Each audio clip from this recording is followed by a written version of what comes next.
corrent de les famílies, no?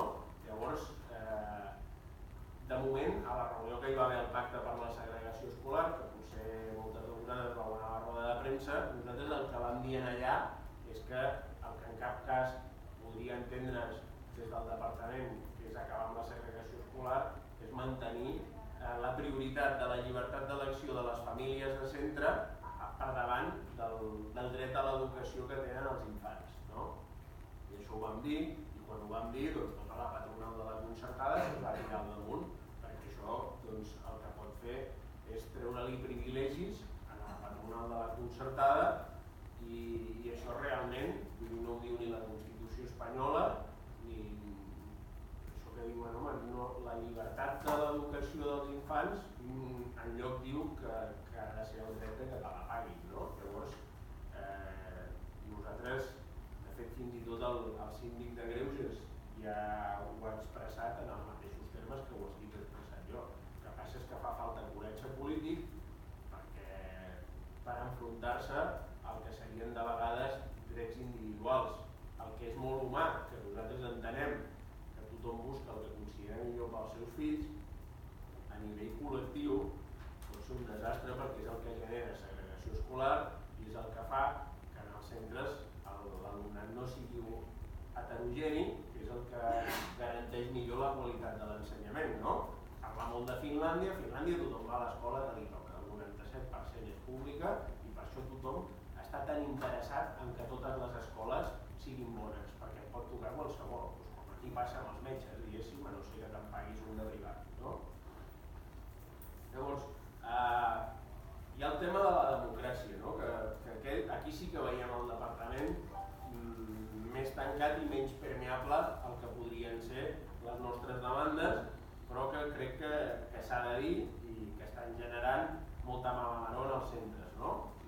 De fet, el que diem seleccionar ha dit les direccions han triat a dit el 78,66% del professorat. El que serien les places perfilades, tot i que la LEC i el decret de plantilles permeten que es perfilin el 50% de les places, és a dir, que els centres triïn en els docents, fins ara era el professorat el que triava els centres. Des del 25 de març del 2014, que és quan surt el decret de plantilles, són els centres qui trien el professorat.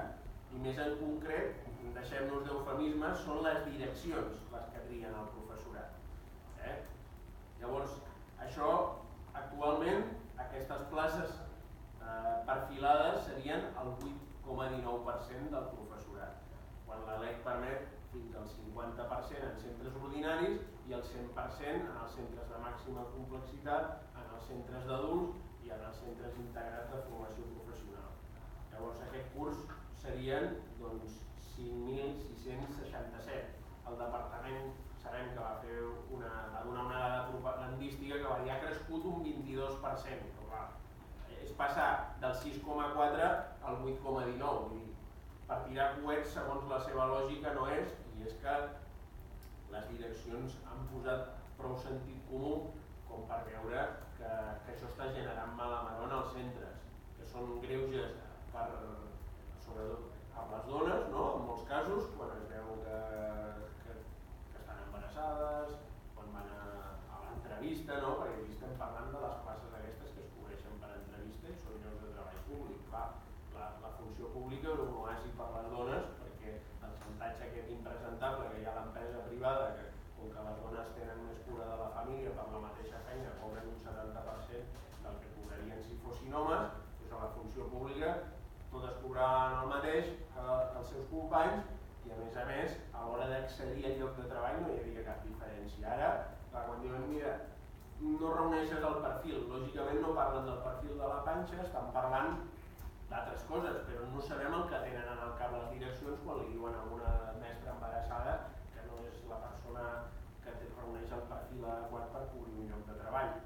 I això pensem que és important dir-ho, però també l'exemple aquest que hem escrit és que de vegades quan es canvia la direcció d'un centre resulta que ja no tens el perfil i això està generant mala maror.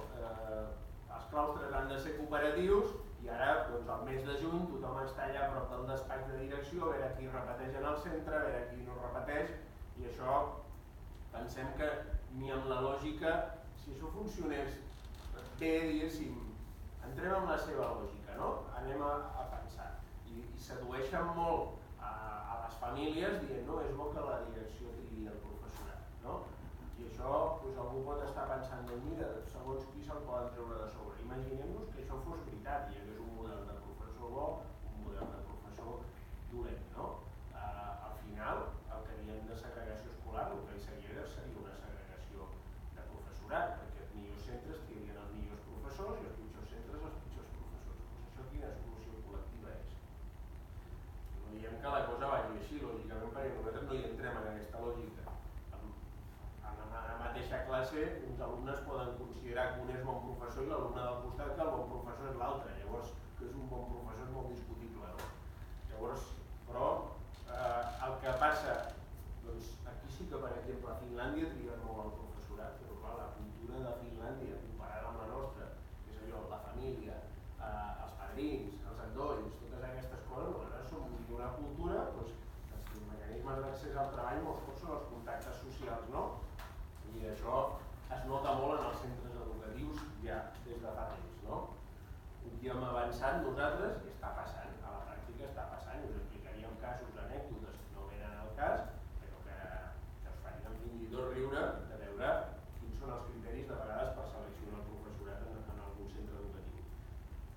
Llavors, l'altre tema que hi ha i que té a veure amb això de la democràcia amb els centres, no?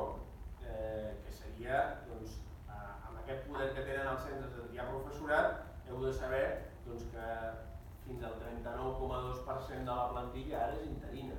Vol dir que, a part que hi ha unes sentències europees que diuen que ha de ser el 8% només d'interinatge, vol dir que aquesta precarietat s'incrementa molt i que en els centres no tot el professorat és igual, hi ha uns que tenen una plaça fixa i uns altres que estan a expenses del que pugui passar amb el seu futur, no? De fet, pot afectar tant que fins i tot si estan de baixa o per maternitat a 31 d'agost, persones que porten temps doncs poden perdre el vincle amb l'administració, persones que porten anys treballant en el sistema. Llavors, una cosa que segurament us interessa també és que hem detectat, contra el que ens havien dit al començament, que sabeu que es va obrir la borsa sense persones que tenien el màster a secundària, sobretot, no? Quan es demana, si has fet un grau, tens un màster en didàctica per ensenyar, per poder ser docent, no? Doncs aquestes especialitats que costava cobrir substituts, els que no tenen el màster però sí el compromís de fer-lo, els estan cobrint més tard. I hem vist, doncs, per exemple, que el 30-31 d'agost hi havia 249 substitucions sense cobrir, que hi havia el 6 i el 7 de desembre, de fet no substitucions, estem parlant de vacants també, no? Que hi havia 179 vacants sense cobrir, o substitucions, i això doncs, pensem que seria molt millorable.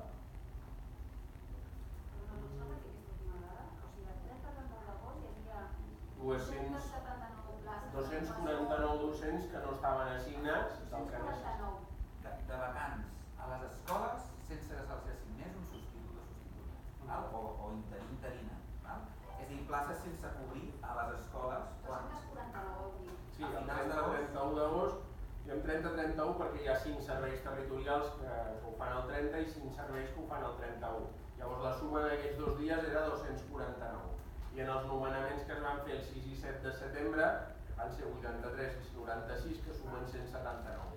O sigui, a 7 de setembre encara hi havia 179 docents que no havien arribat a la seva destinació del curs. No? I per tant, que no poden estar preparant el curs, que no poden estar fent el que fan els seus companys i companyes abans de començar les classes. És a dir, aula sense professor o professora. O sigui, avui és molt probable que aquests 179 que no s'han adonat a la setmana passada doncs siguin aules que no comencen l'alumnat amb el seu tutor o tutora que li pertocaria. Sabeu quines especialitats són aquestes que no es podrien cobrir? Són aquelles que sabia parlar, llengua catalana, matemàtiques, són aquestes especialitats? I castellà i molt també especialitats de formació professional, on també hi ha problemes per trobar docents, i el problema que hem detectat és que al no donar-se als que no tenen el requisit del màster, que sí que van dir que els donarien, diguéssim, i s'oferiria, i a 1 de setembre doncs ja es podrien pagar el curs, doncs hem vist que no ha estat així, les xifres que anem. Llavors,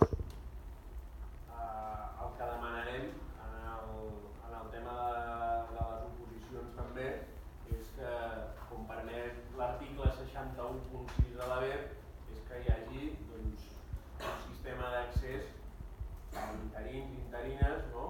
que superi el tema de les oposicions aquestes memoriístiques, que en alguns casos, per exemple els que porten més de 15 anys treballant d'interins, amb les oposicions passades només va entrar un de cada 29.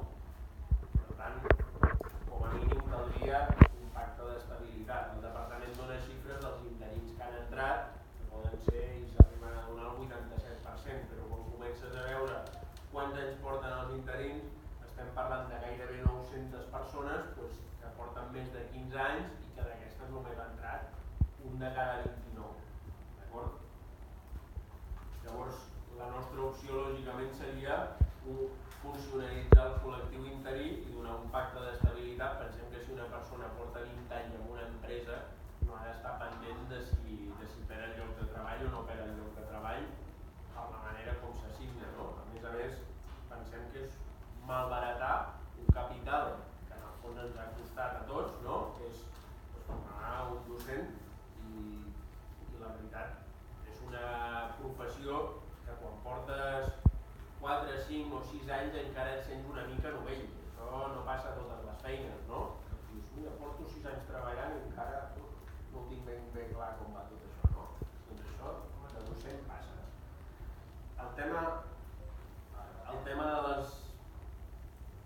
Aquest curs ens agradaria que sortís amb la idea aquesta també de que el que diuen de tardor calenta per nosaltres té molt a veure amb els motius laborals. No? Hi ha una part que ja us hem dit que estem disposats a mobilitzar ensenyament en el cas que no recuperi l'horari lectiu, en el cas que no s'inverteixi en educació, en el cas que no es posin d'acord amb uns pressupostos o de que amb els pressupostos que es posin d'acord no siguin cap on els estem orientant nosaltres, com a mínim en temes de professorat, i llavors l'altra part seria les mobilitzacions que proposarem a tota la funció pública, perquè hi ha hagut això, després en el 5è any de creixement econòmic, doncs encara estem un 17 i escaig per sota del sou que teníem, hem perdut poder adquisitiu i se'n treuen les pagues dobles, i encara, doncs, si sumem el que seria el fons d'acció social, complements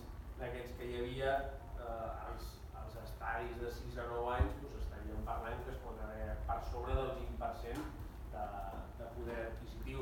Com us deia, van trigar 5 minuts a fer retallades, portem 5 anys